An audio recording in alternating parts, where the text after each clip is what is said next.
Sir ନମସ୍କାର। ନମସ୍କାର। ଆଜ୍ଞା ସାର୍। ଆପଣ ବେଣୁଧର ପ୍ରଧାନ କହୁଥିଲେ? ଆଜ୍ଞା ସାର୍। ଖନପଡାରୁ କହୁଥିଲେ? ଖନପଡା ଆଜ୍ଞା, ଭାପୁର ଖନପଡାର ଭାପୁରରେ। ସାର୍। ବେଣୁଧର ବାବୁ, ଗୋଟେ ଖବର ଆସୁଛି ସାର୍ ଯେ ଆପଣଙ୍କ ଭାପୁର ବ୍ଲକରେ ସାର୍ ଗୋଟେ 206 କୋଟି ଟଙ୍କାର ସ୍କାମ ହେଇଛି। ସାର୍ ଯୋଉ ସ୍କାମ ରେ ବିଜୁ ଜନତା ଦଳର ଯିଏ ନେତା ଥିଲେ, ପୂର୍ବତନ ଭାଇସ ପ୍ରେସିଡେଣ୍ଟ ଥିଲେ ବ୍ଲକର, sir sir Gayadhar Parida sir ଏଥିରେ ସମ୍ପୃକ୍ତ ଅଛନ୍ତି। ସାର୍ କିନ୍ତୁ ଏ ପୁରା ଘଟଣାଟା କଣ ବୋଲି ଭାବୁଛନ୍ତି ଆପଣ? ସାର୍ ଆକ୍ଚୁଆଲି 2017 ମସିହାରେ ଆମର ଭାପୁର ପଞ୍ଚାୟତ ସମିତିର ଅଧ୍ୟକ୍ଷା ଶାନ୍ତିଲତା ବେହେରା ଯୋଉ ସମୟରେ ଥିଲେ, ସେ ଜଣେ ଆଦିବାସୀ ମହିଳା ଥିଲେ। ଆଜ୍ଞା। ତାଙ୍କ ସରଳତାର ସୁଯୋଗ ନେଇ ତାଙ୍କ ଲେଟର ପ୍ୟାଡ, ତାଙ୍କ ଷ୍ଟାମ୍ପ ପ୍ୟାଡ ଆଉ ତାଙ୍କ ଦସ୍ତଖତ ଜାଲିଆତି କରି ହୁଁ। ସେଇ ସମୟରେ 80 କୋଟି ଟଙ୍କାର ଦୁର୍ନୀତି ହେଇଛି ବୋଲି ପେପର ଟିଭି ସବୁଥିରେ ବାହାରିଥିଲା, କେସ୍ ମଧ୍ୟ ହେଇଥିଲା। ହୁଁ। ପରବର୍ତ୍ତୀ ସମୟରେ ଏ 80 କୋଟି ଦୁର୍ନୀତି ହେଇଛି ବୋଲି କେବଳ ଖବର କାଗଜରେ ବାହାରିଥିଲା ନା ସେଠି ସ୍ଥାନୀୟ ପ୍ରତିନିଧି ଅଭିଯୋଗ ବି କରିଥିଲେ? ଚାର ଅଭିଯୋଗ ବି କରିଥିଲେ, ଆଉ ତାହା ମଧ୍ୟ ଲୋକାୟତ ନିଜେ ଅଡିଟ କରିଥିଲେ। ହଁ। ଲୋକାୟତ ଅଡିଟ କଲା ପରେ ସେଟା 206 କୋଟି ଟଙ୍କାକୁ ବୃଦ୍ଧି ପାଇଥିଲା। ଓକେ। ସେଟା ଭାପୁରବାସୀ ପୁରା ଆଶ୍ଚର୍ଯ୍ୟ ହୋଇଥିଲେ କି ଭାପୁର ଭଳିଆ ଗୋଟେ ଛୋଟ ଜାଗାରେ 206 କୋଟି ଟଙ୍କା କିଏ ଦୁର୍ନୀତି କରିକି ନବା, ହୁଁ।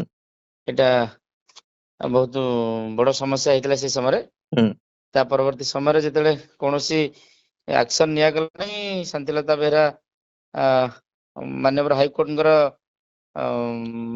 ଇଏ ସାହାଯ୍ୟ ନେଇଥିଲେ। ହଁ। ସେଇ ସମୟରେ ହାଇକୋର୍ଟ ଅର୍ଡର କରିଥିଲେ, କେସ୍ ବର୍ତ୍ତମାନ ଇଓଡବ୍ଲ୍ୟୁ ରେ ବିଚାରାଧୀନ ଅଛି, 9/25 କେସ୍ ରୁଜୁ ହେଇକି। ଆଚ୍ଛା, ମାନ୍ୟବର ହାଇକୋର୍ଟ ଗୋଟେ ଅର୍ଡର କଲେ ଯେ ଗୟାଧର ପରିଡାଙ୍କ ବିରୁଦ୍ଧରେ ଗୋଟେ ଏଫଆଇଆର କରାଯାଉ। ଆଜ୍ଞା ସାର୍। ରାଇଟ୍। ସାର୍ ତାପରେ ୟୁଡବ୍ଲ୍ୟୁ ପକ୍ଷରୁ ତାଙ୍କ ନାଁରେ ଗୋଟେ ଏଫଆଇଆର ମଧ୍ୟ କରାଗଲା। ହେଇଛି ଆଜ୍ଞା। ଆଚ୍ଛା, ଏ 206 କୋଟି ଟଙ୍କାର ସ୍କାମ ର ତଦନ୍ତ ମାନେ ହବା ଆରମ୍ଭ ହେଲାଣି? ନାଇଁ ସାର୍, ସେ ପୁରା ସୁପ୍ତ ଅବସ୍ଥାରେ ଅଛନ୍ତି। ସେ ତ ବର୍ତ୍ତମାନ ଭାରତୀୟ ଜନତା ପାର୍ଟିରେ ମିଶିକି ଜଣେ ପାୱାରଫୁଲ ନେତା ହେଇଛନ୍ତି। ଆଚ୍ଛା, ଆଉ ଗୟାଧର ଏଭଳି ପରିଡା ଯିଏ ଭାଇସ ପ୍ରେସିଡେଣ୍ଟ ଥିଲେ, ବିଜୁ ଜନତା ଦଳର ନେତା ଥିଲେ ଖନପଡାର, ଖନପଡାର ସେ ଭାପୁରର ଏବେ ଏବେ ଏବେ ମତଲବ କେବେ ସେ ଭାରତୀୟ ଜନତା ପାର୍ଟିରେ ମିଶିଲେ? 2024 ରେ ଭାରତୀୟ ଜନତା ପାର୍ଟିରେ ସେ ମିଶିଗଲେ। ଆଚ୍ଛା, ଭାରତୀୟ ଜନତା ପାର୍ଟିରେ ମିଶିବା ପରେ ତାଙ୍କ କେସ୍ ଇଓଡବ୍ଲ୍ୟୁ ଆଉ ବିଚାର କରୁନାହିଁ? ନାଇଁ ସାର୍, ସେ ସୁପ୍ତ ଅବସ୍ଥାରେ ଅଛି ସାର୍। କୌଣସି ଆଲୋଚନା ହଉନାହିଁ? ନାଇଁ ସାର୍, କୌଣସି ଆଲୋଚନା ହଉନାହିଁ।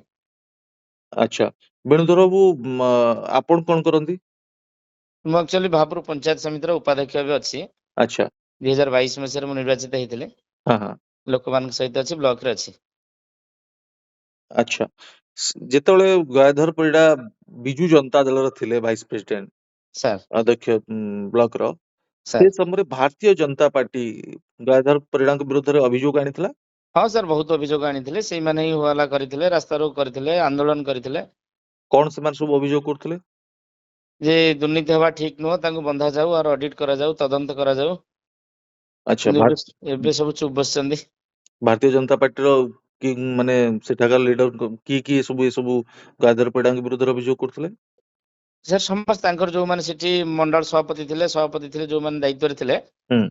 ସମସ୍ତେ କରୁଥିଲେ। କିନ୍ତୁ ଏବେ ସେ ବିଧାୟକଙ୍କର ମୁଖ୍ୟ ଲୋକ ହେଇଯାଇଛନ୍ତି, ନାଇଁ, ସେଥିପାଇଁ ସବୁ ମତେ ଗୋଟେ କଥା କୁହନ୍ତୁ ବେଣୁଧର ବାବୁ, 2024 ରେ ସାର୍ ଇ ଭାରତୀୟ ଜନତା ପାର୍ଟିରେ କେମିତି ଗୟାଧର ପରିଡା ମିଶିଲେ, ଯେତେବେଳେ 206 କୋଟି ଟଙ୍କାର ସ୍କାମ ତାଙ୍କ ମୁଣ୍ଡ ଉପରେ ଅଛି? ସାର୍ ନିଜକୁ ବଞ୍ଚେଇବା ପାଇଁ ଏ ଦଳ ଛାଡିକି ସେ ଦଳକୁ ପଳେଇଛନ୍ତି ସେ। ଆଚ୍ଛା, ଏବେ ସେ ଭାରତୀୟ ଜନତା ପାର୍ଟିର ଜଣେ ସକ୍ରିୟ ସଦସ୍ୟ? ସକ୍ରିୟ ସଦସ୍ୟ ଅଛନ୍ତି। ପୁରା ସଭା ସମିତି ମିଟିଂରେ ଆପଣ ତାଙ୍କୁ ଦେଖିବାକୁ ପାଇବେ, ଏମଏଲଏଙ୍କ ପାଖାପାଖି ସେ ରହୁଛନ୍ତି। ଆଚ୍ଛା, ଏମଏଲଏ କେବେ ବି ଦାବି କରୁନାହାନ୍ତି ଯେ ଗୟାଧର ପରିଡାଙ୍କ ବିରୁଦ୍ଧରେ ଇଓଡବ୍ଲ୍ୟୁ ତଦନ୍ତ କରୁ? ନା ସାର୍, ସେ ତ ଚାହୁଁଛନ୍ତି ନ ହବା ପାଇଁ। ଆଚ୍ଛା, ମତେ ଏକ୍ଜାକ୍ଟଲି ବେଣୁଧର ବାବୁ କୁହନ୍ତୁ, ଦୁର୍ନୀତି କୋଉ ଆଙ୍ଗେଲ ରୁ ହେଇଛି? ମାନେ 206 କୋଟି ଟଙ୍କା ଗୋଟେ ଛୋଟ କଥା ନୁହେଁ। ସାର୍ ଭାପୁର ବ୍ଲକ କୁ ନରେଗାରେ ଯାହା କାମ ଅଛି, ପାଖାପାଖି 38 ରୁ 40 କୋଟି ଟଙ୍କା ଦୁର୍ନୀତି ହେଇଛି। ହୁଁ। ସିଏଫସି, ଏସଏଫସି, ଜିଲ୍ଲା ପରିଷଦ, ବ୍ଲକ ଫଣ୍ଡ, ଯେତେ ବି ସରକାରୀ ଅନୁଦାନ ଆସେ, ତାକୁ ନରେଗାରେ ସେମାନେ 30 କୋଟି ଟଙ୍କା ସ୍କାମ। ଆଉ ସାର୍ ସିଏଫସି, ଏସଏଫସି ପଇସା, ଜିଲ୍ଲା ପରିଷଦର ଫଣ୍ଡସ ପଇସା, ଗ୍ରାଣ୍ଟିନେଟ ପଇସା, ହୁଁ।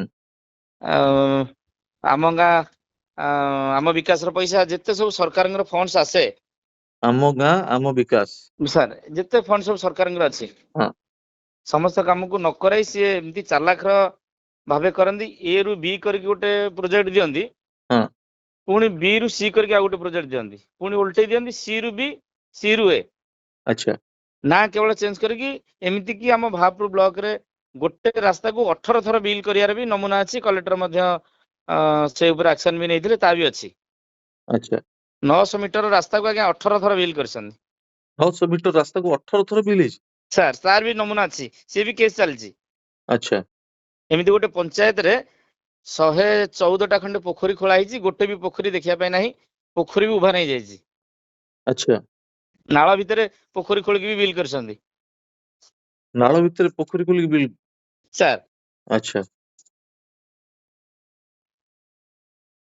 ଏସବୁ ସ୍କାମ କେମିତି ଧୀରେ ଧୀରେ ଜଣା ପଡିଲା ଯେ ଗାଧର ପରିଡା ଏସବୁ କରୁଛନ୍ତି ବୋଲି ସାର୍ ପରବର୍ତ୍ତୀ ସମୟରେ ଯେତେବେଳେ ସବୁ ଆରଟିଆଇ ତଥ୍ୟ ମାଗିଲେ ଯେ ପଞ୍ଚାୟତରେ ଏତେ ଟଙ୍କାର କାମ ହେଇଛି ଲୋକମାନେ ଆଶ୍ଚର୍ଯ୍ୟ ହେଲେ ତ ଆମ ଗାଁରେ କାମ ହେଇନି ବିଲ୍ ତାହେଲେ କେମିତି ହେଲା ହୁଁ ସାର୍ ସମସ୍ତେ ଯୋଉମାନେ ସେଇ ସମୟରେ ସରପଞ୍ଚ ସମିତି ଥିଲେ ହୁଁ ସେମାନେ ସମସ୍ତେ କଲେକ୍ଟରଙ୍କୁ ଭେଟିଲେ ସବ୍ କଲେକ୍ଟରଙ୍କୁ ଭେଟିଲେ ସେଇ ସମୟରେ ସବ୍ କଲେକ୍ଟର ଯିଏ ଥିଲେ ସେ ନିଜେ ଆସିକି ଦେଖିଲା ପରେ ସେ ହୃଦବୋଧ କଲେ ଯେ ନାଇଁ ଏରା ସବୁ ଫଲ୍ସ ହେଇଛି ହୁଁ ତାପରେ ସେ ସମୟରେ ଲୋକାୟୁକ୍ତ ସବ୍ ଯେତେବେଳେ କଲେକ୍ଟର ନିଜେ କିଏ ଥିଲେ ସେଇ ସମୟରେ ସବ୍ କଲେକ୍ଟର ଥିଲେ ଲଗ୍ନଜିତ ରାଉତ ଥିଲେ ଲଗ୍ନଜିତ ରାଉତ ଆଉ କଲେକ୍ଟର ମଧ୍ୟ ସେଇ ସମୟରେ ପୋମା ଟୁଡୁ ମ୍ୟାଡାମ ଥିଲେ କଣ ନା କଲେକ୍ଟରଙ୍କ ପୋମା ଟୁଡୁ ପୋମା ଟୁଡୁ ହୁଁ ସମସ୍ତେ ସବୁ ରିପୋର୍ଟ ଦେଖିଲା ପରେ ସମସ୍ତେ ଉଦ୍ବୋଧ ହେଲେ ଯେ ଆକ୍ଚୁଆଲି ହେଇଛି ହୁଁ ତାପରେ ଏତେ ବଡ କେସ୍ ସେଟା ଲୋକାୟୁକ୍ତ ୟୁଡବ୍ଲ୍ୟୁ ପର୍ଯ୍ୟନ୍ତ ଯାଇକି ଆଜି ପର୍ଯ୍ୟନ୍ତ ଏଇ ଅବସ୍ଥାରେ ଅଛି ଆଉ ନାଇଁ ଯେତେବେଳେ ବାହାପୁର ବ୍ଲକ ରେ ଏତେ ବଡ 206 କୋଟି ଟଙ୍କାର ସ୍କାମ ହଉଛି ସାର୍ ଆଉ ସେ ସ୍କାମ ରେ ବିଜେଡି ର ବ୍ଲକ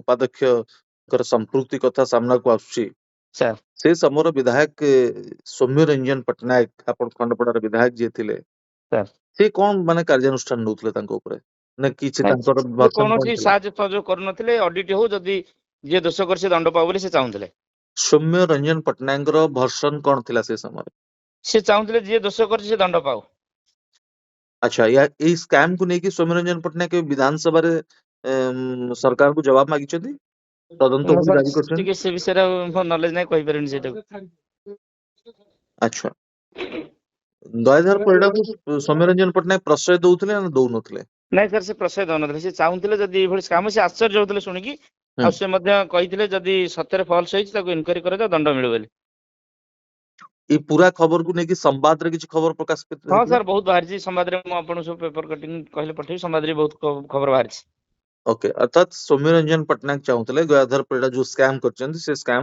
ଧରା ପଡିବା ଦରକାର ତାଙ୍କ ବିରୁଦ୍ଧରେ କାର୍ଯ୍ୟାନୁଷ୍ଠାନ ହବା ଦରକାର ଲୋକାଲୋଚନକୁ ଆସିବା ଦରକାର ଲୋକଲୋଚନକୁ ଆସିବା ଦରକାର ଏବେ ସାର୍ ଯୋଉ ଲୋକାଲ ଲୋକଙ୍କର ଯୋଉ ସ୍ଥାନୀୟ ଲୋକଙ୍କର ଗୟାଧର ସାର୍ ପରିଡାଙ୍କ ଏଇ ସ୍କାମ କୁ ନେଇକି କଣ ଭର୍ସନ ଅଛି ବୋଲି ଭାବୁଛନ୍ତି କଣ କହୁଛନ୍ତି ସେମାନେ ସାର୍ ଲୋକମାନେ କଣ କି ସେ ଏବେ ସରକାରୀ ଦଳରେ ପାୱାରଫୁଲ ନେତା ହେଇଯାଇଛନ୍ତି ପାୱାରଫୁଲ ନେତା ଧମକେଇବା ଚମକେଇବା ପୋଲିସିଂ କହିକି ବାନ୍ଧିବା ଲୋକଙ୍କ ମୁହଁ ବନ୍ଦ କରାଇବା ଏବେ ବି ମଧ୍ୟ ଫଲ୍ସ କରୁଛନ୍ତି ଏବେ 10 ଦିନ ତଳେ ଗୋଟେ କାମ ଫଲ୍ସ ହେଇଛି ସେ ବିଷୟରେ ବି ପେପର ବାହାରିଛି ମୁଁ ଆପଣଙ୍କୁ ସେଇଟା ମଧ୍ୟ କହିଲେ ଦେଇପାରିବି ଆଚ୍ଛା ଏବେ ବି ସେଇ ଫଲ୍ସ କାମ ଚାଲିଛି ହଁ ସାର୍ କାମ ନ କରିକି ବିଲ୍ କରିଛନ୍ତି ଦିଟା କାମ ଏବେ ବି କରିଛନ୍ତି ଆଚ୍ଛା ତେବେ ବର୍ତ୍ତମାନର ଯିଏ ବିଧାୟକ ଅଛନ୍ତି ସେ ସାର୍ କେମିତି ମାନେ ପୁଣି ଗୟାଧର ପରିଡାଙ୍କୁ ଆଉ ସ୍କାମ କରିବା ପାଇଁ ପ୍ରଶ୍ରୟ ଦଉଛନ୍ତି ସାର୍ ଦଉଛନ୍ତି କେମିତି ଅସୁବିଧା ମୁଁ ସେ ବିଷୟରେ କହିପାରିନି କିନ୍ତୁ ତାଙ୍କ ଛତ୍ରଛାୟା ତଳେ ସବୁ ଜିନିଷ ହଉଛି ଆଉ ଆଚ୍ଛା ସାର୍ ଆପଣ କଣ ଆଶା କରୁଛନ୍ତି ଯେ ବର୍ତ୍ତମାନ ମୋହନ ମାଝୀଙ୍କ ସରକାର ମୋହନ ବାବୁ ନିଶ୍ଚିନ୍ତ ଆମେ ଚାହୁଁଛୁ ଲୋକଲୋଚନକୁ ଆସିବା ଦରକାର ଦୋଷୀ ଦଣ୍ଡ ପାଇବା ଦରକାର